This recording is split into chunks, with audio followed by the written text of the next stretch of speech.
Hello, you wonderful people, and welcome to another episode of Super-Fanta-Fi. This being a show, we talk about TV shows of the supernatural, fantasy, and or science fictional genre. For today's episode, I'm going to talk about The Silent Sea, Episode 3. A lot of really interesting things went down in this episode, so let's break it down. Immediately picking up after the events of last episode. But first and foremost, we get a little more insight into just little by little they are sprinkling in okay, so there's definitely a lot more going on with the whole situation with Jiyeon, because it turns out home dude Deoksu from Squid Games came to visit her. It's oh, the storage place you're looking for, it's not what you think it is. So it's wait, so you and the director Choi knew exactly what she was up to the entire time. It's why would you? So what's the point of all the secrecy then if you're just going to point her in the right direction? Not unless that was something he was doing on his own. I need you to expose this organization for what it's really doing. I'm not in a position to really do it. You are, because because I feel like he wouldn't do that without some top brass say so. But this, not unless that was just him doing his own thing of no, I want this to be exposed. But on top of all of this, we do have her still trying to find the storage place, but before she could really do it, Chief Gong contacts her and was yo, where are you at? And it's right, I'm just searching the area. It's well, I'm about to head back there. There must be something malfunctioning with the machine because I don't see another person. So let's get back to Gisu. So they race back. Gisu picks up the thing on which I'm I was immediately not a good idea. Luckily, nothing grabbed him. But also, correction on last episode. Last episode, I saw the empty container that Sochan got, and I thought, oh, you just can't see it, because it was still green, so not unless it technically evaporated or something like that. I just thought it was interesting, literally every other one isn't lit up at all. Just the empty cartridges, they're empty, and it's there was nothing in it, yet his was green, so that's what kind of confused me. But it's no, when Gisu picks up his, it's water, which I'm well, to be fair, knowing what this is slightly about it already, as I brought up last episode about mass producing water and what these things are, what this whole thing could potentially be about, it makes sense to be in the form of water, because what did Mr. Huang say?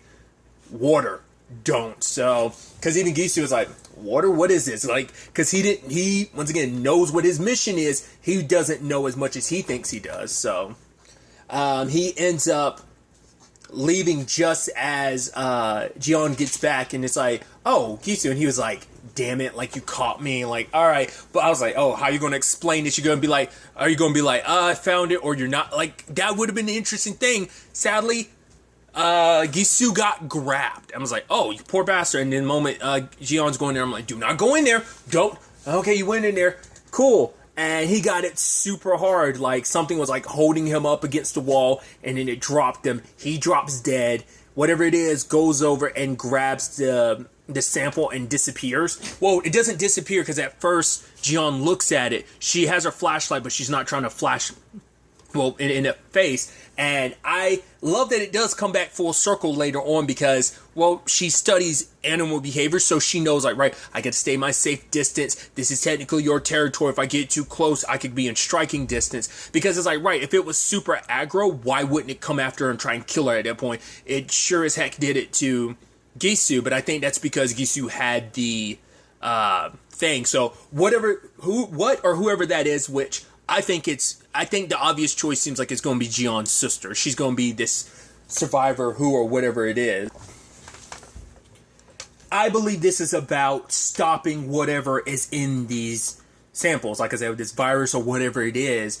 And that's why I think all the other samples are going out. Either all the other people did that, or this one person basically poisoned everyone, so there are no more samples of it. And now there's this is the only one that's left, so it's trying to make sure it doesn't leave this planet and fall into anyone else's hands.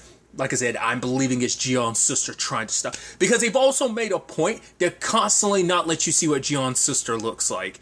I referenced Squid Game because I referenced the actor who plays Deoksu. They did the same thing with, God, I'm blanking on his name now. The cop, there's certain spoilers about that, so I won't go into that. Just on the off chance you haven't seen Squid Game, so I won't bring that up. But it's the fact is they go out of their way not to show her face means they're waiting for a plot twist. So my money's on it being Jiyeon's sister. that, like I said, she's trying to do the right thing and stop this from getting into the wrong hands, essentially, or just it's so dangerous to have it get wrecked on this base, on this station. Can't let this get back to Earth and cause much more mayhem, because this was an isolated enough place that killed potentially 116 people. What will this do if it lands on Earth and starts spreading like wildfire, you know? So, obviously when when Chief Gong, which I didn't realize, I forgot there was a conversation, I want to say it was in episode 2 between him and, it's like, right, hinting that they were brothers, because I forgot that was Suchan's last name, but it's like, yeah, they're siblings, which I'm like, oh, considering Suchan's situation, because I didn't think about it at the time. It's not till like later on when Chief Gong was like, yo, Suchan, be okay, and you're like, okay, the familial thing, right? Because they made a reference to their parents at one point in time, maybe like their mom or dad or something of that nature, but he came in to check on it. Obviously, like, Dr. Hong comes over, and it's like, right, like, his body's pretty damaged. So, like, what was done to him couldn't have just happened from the fall. And it's like, right, do you believe Dr. Song's story? And it's like, based on, like, what happened to his body, it fits with what she said happened to him. So, it's like, cool. And obviously, like, Han is asking, like, yo, where were you? And she's like, I was doing the surrounding area and stuff like that. Truth be told, it probably benefited her not to be with him. But also, Gisu was up to doing some shady business. Because the question is, like, why did he go in there by himself is kind of the big question. Last time she left him, he was at the entrance. And I think that's probably hitting... I'm wondering if that's going to cross... because she didn't really talk about it this episode, but it must, like, start setting off stuff in her head of, like... Because it's like, right, you're the one that convinced me to leave. But why is it that you waited till me and Chief Gong were gone for you to decide to go in there, Gisu? Like, you know, but his death probably makes a lot of that kind of seem unimportant right now, but I think it will eventually circle back around. She's just not focusing on that right now because there's other contributing factors. Because, like I brought up the Sochan situation, which he starts seeing stuff. Because I don't know if that was just him seeing that or whether it was actually there, but it looks like there was a starfish at one point. I'm like, what the hell is that about? Like, which makes you go like, wait, are we doing kind of like a it's a weird reference to make, but you know, DC wise, are we doing a bit of a Starro thing? Like, is this virus or whatever, this replicating of water, like, is it from an, like, is it engineered, but is it specifically like just something purely man-made, made with some organisms that they found on this planet that might be associated? Are we kind of delving into some, like, alien stuff is what I'm curious about. Like, is it just a full-blown, like, oh, we just made it ourselves, or did we take cells from something, like some organism or amoeba or something, or like a starfish or something? It just seemed interesting that he saw that starfish, and I was like, I don't know if that was just actually there or whether that was him tripping balls and seeing that. Because I was like, if this thing can make it, like, because it doesn't seem like this illness is sentient in its own way, but like how they manifest and they present it is really interesting. So I don't know how much is just like for the sake of storytelling and just for the sake of the show, and how much is like, no, this is actually happening because there's a little bit more kick and edge to this than like your typical virus or whatever. But because no one noticed what was going on with Suchan at the time until he started vomiting large amounts of water, like he was a literal fire hose of water just pouring out his mouth. So everyone's racing. Dr. Son's like, get in a hazmat suit, anyone that's already there with him, and make sure you don't come in contact. So she's doing everything she can to save him. She even like tried to like cut open his throat to kind of put a tube in there so it can make him breathe. Literally just water spouting from that, and he's proceeding to drown. His brother's on the other side like, no, like Suchan, like, hang on, and just all they can do is sit there and watch because no one can do anything for him. And he proceeds to drown. And like I said, the manifestation of that, where it seems like he literally feels like he's literally drowning underwater and sinking deeper. It's like he's lost in the middle of the water. Very like kind of reminiscent. Most recently, it makes me think of like Shang-Chi when like spoilers, Shang gets like dumped into the water where he, spoilers, runs into the dragon. Like, it kind of reminds me of that, like how deep that was. So it kind of reminds me of that in that moment. But I thought that was but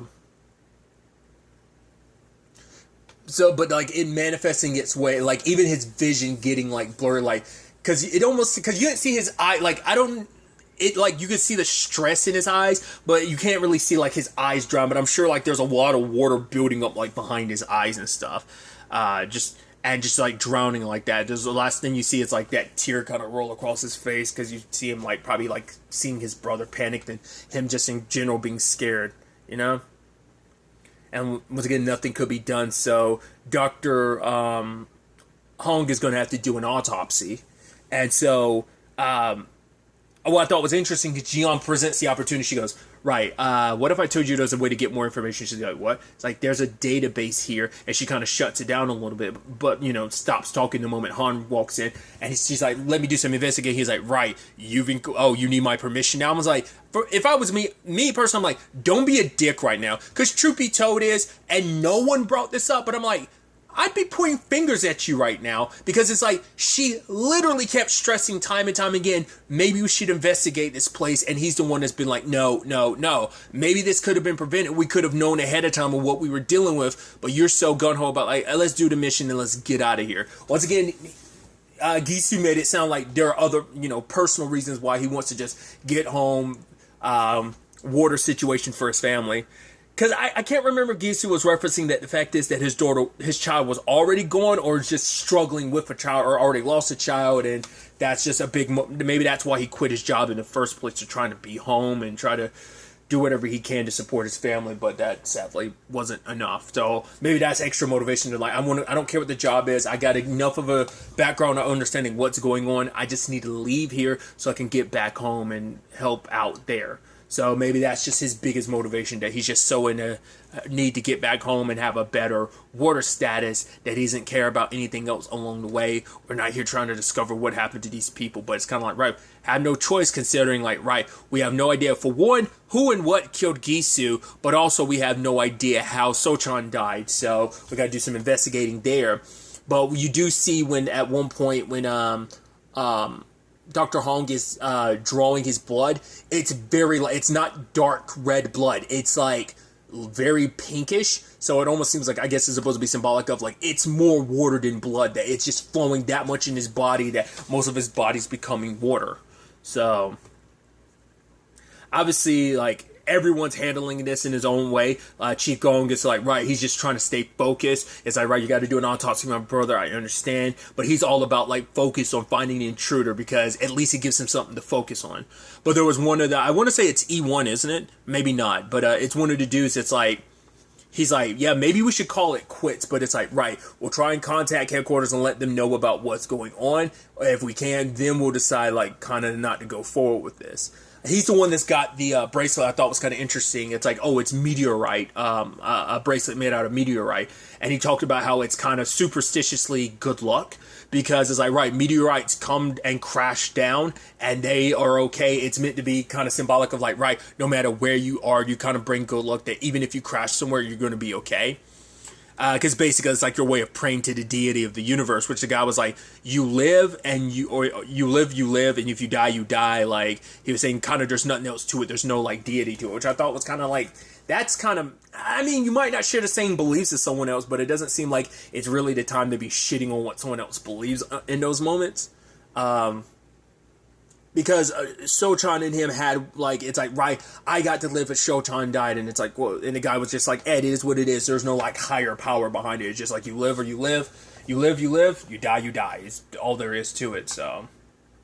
We do have Jian going with that guy to gather up all the, well, she had looked at her sister's file, but it's locked. And it's like, right, you need a password, which I'm like, well, there's a good chance the password is what you needed before, but you don't have time to really look through that without bringing up. Because for one, you'd have to admit, like, cool. Because I think at this point in time, you've also sat on it for so long that if you let them know, like, oh, my main reason for coming here is because of my sister, it'll probably make them think like, oh, you have your own priorities. You're not, for one, Han's going to shut down anything you do. He's going to keep double eyes on you because, I mean, he's already suspicious of you, like, you know, because episode 2 made me think he knows, but maybe he has some idea. But whatever the case may be, they're going to go get some samples, which I love when Dr. Hong calls her, and Hongdu was like, no, we'll come back briefly. He's like, what am I supposed to do here? As he's kind of supposed to be gathering up the other samples, and he's freaked out and nervous because he's like, right, do you know if like this Sochan thing, like, do you think it was contagious? So But Jiyeon goes around looking for the place, and it seems like she come across, I don't know whether it's a door that she's like, the second door she goes to, I don't know if that's supposed to be like, this is it, I just don't have enough time to check it out.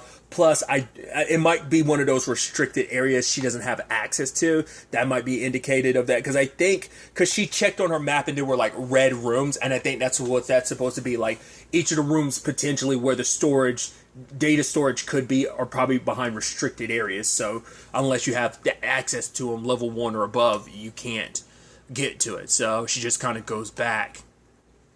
And so when Dr. Hong is doing her autopsies and stuff, she does look at, confirms Shochan basically drowned. There was basically so much water produced in his body and just what it did to him.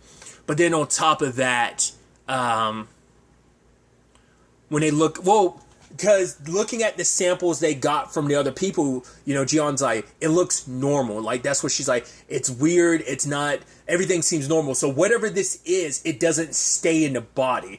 Enough to the point that that guy infected Shochan, but I guess once it's killed you, it just stays in a dormant state until it's activated in another living organism like it did with Shochan. So it's all there, it's just as long as you don't breathe it in or get it like on your inside, you'll be fine, or at the very least if it doesn't direct. Because they are mainly covered up anyway, so the only exposed skin is their faces, so as long as they touching some of these bodies and stuff shouldn't be an issue because it doesn't seem like it's transferable like that. Like I said, it doesn't seem like it's generally in the air. It just depends on like the particles, like where they are on the body. Like it's just Shochan, they still don't know, but we as the audience do. He bumped into the body and it just kind of and it like sent the particles flying and landing on him, setting this all in motion. But because when it happened, he didn't make much of a big deal of it because he didn't really register what was going on. So no one's going to really know, like, oh, this is the point of origin when he got sick. Because the home dude that's with Jiyeon at the time was like, oh, he's like, I did notice that he kind of was staring off into space and he was a little off, like things were odd, but he didn't think too much of it at the time. Like, didn't know it was going to turn into what it turned into. But getting back to the like I said, all the other samples seem normal, except you get Shochan's where, like, when they look at his blood, it's layered. There's, like, blood, but, like, it seems, like, darker at the bottom, but then it gets lighter until you get to, like, the clearer stuff at the top, and I'm like, interesting. So that might be that might not necessarily just be water in his, that might be, like, some element, and the fact is that it seems like it makes up most of his blood sample, I think showcases, like, how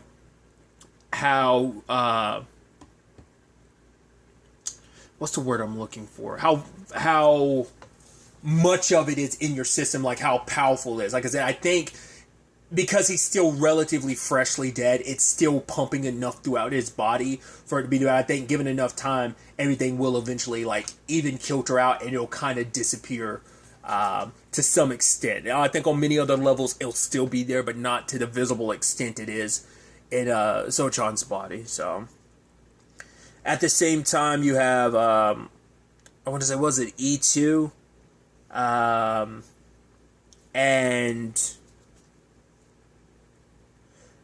Chief Gong goes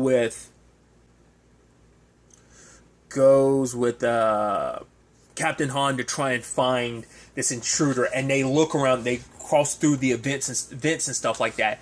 And that's where they see the eyes, which I didn't comment on that last episode. Sochan was freaked out because he saw those eyes. I was like, oh, who would do that? So whoever this survivor is because it seemed like they might be the only ones who've gone into the vents because they haven't come across any other dead bodies because every other dead body they found seemed to be behind that door except for that mercenary. So it does seem like they might be the one responsible for the eyes. Like,